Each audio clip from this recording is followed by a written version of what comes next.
Ready? Start. The Industrial Policy Resolution of 1948 was good so far as it went. But unfortunately, the spirit of it could not be understood or appreciated by the common man in this country.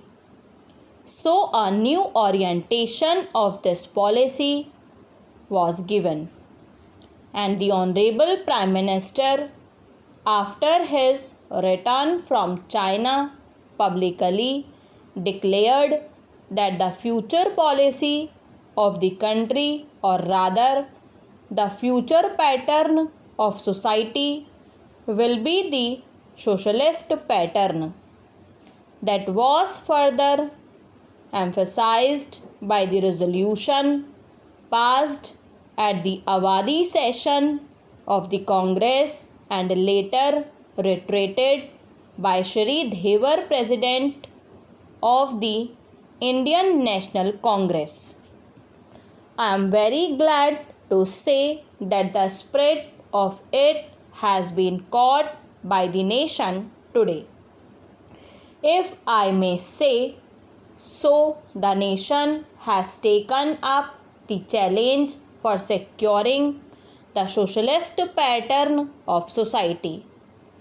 It behoves all sections, both inside this house as well as outside, without having mutual recriminations, to try and propagate in a sincere manner and establish the socialist pattern of society indicated by the statements of the great leaders of our country.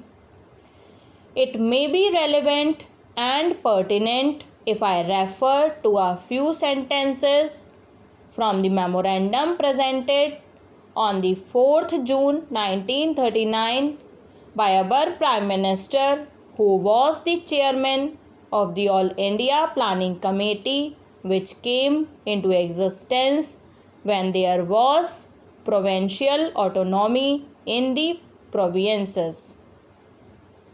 On pages 39 and 40 of that report, he stated, "It is clear that the drawing up of a comprehensive national plan becomes clearly an academic exercise with no relation to reality unless the planning authority or those to whom it is responsible are in a position to give effect to the plan.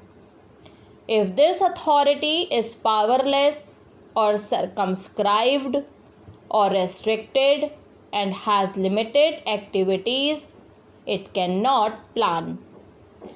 An essential prerequisite for planning is thus complete freedom and independence for the country and removal of all outside control. This implies that the country possesses in itself full sovereign authority to take any measures, adopt any policies, and form any relations with other countries as may seem best to its governing authority in the interests of the country and its people. National independence is thus an indispensable preliminary for taking all the steps that might be found necessary for carrying out the 5-year plan in all its various aspects throughout the whole country. At the present moment, it is clear that not only have we in India no national independence, but we are hedged in and obstructed by numerous restrictions, limitations, safeguards, and reservations which block the path to planning and progress. Our plan for national development must therefore be drawn up for a free and independent India. Thanks to the sacrifices made by millions of our countrymen and countrywomen under the leadership of the father of the nation, Mahatma Gandhi, we have today secured complete sovereign political independence at a time when the nations of the world were engaged in the bitterest struggle using all the weapons of destruction. If therefore we have secured political independence during the period of a quarter of a century, it should not be difficult, especially when we are today masters in our own country, to secure a socialist pattern of society as has already been indicated. But it requires the assistance, the propaganda, the active work of all those who are interested in this. I am sure so long as my honorable friends, the minister, the deputy minister and the other minister who represent the commerce and industry ministry can give us an assurance that the capitalist pattern would be avoided, some of us who believe in a cent-per-cent socialist democracy give an undertaking that certainly totalitarian policy will not be introduced in this country, because we have believed all along during the fight that we have given to the British government when we secured political independence that we shall try to maintain democracy undiluted and a socialist democracy at that.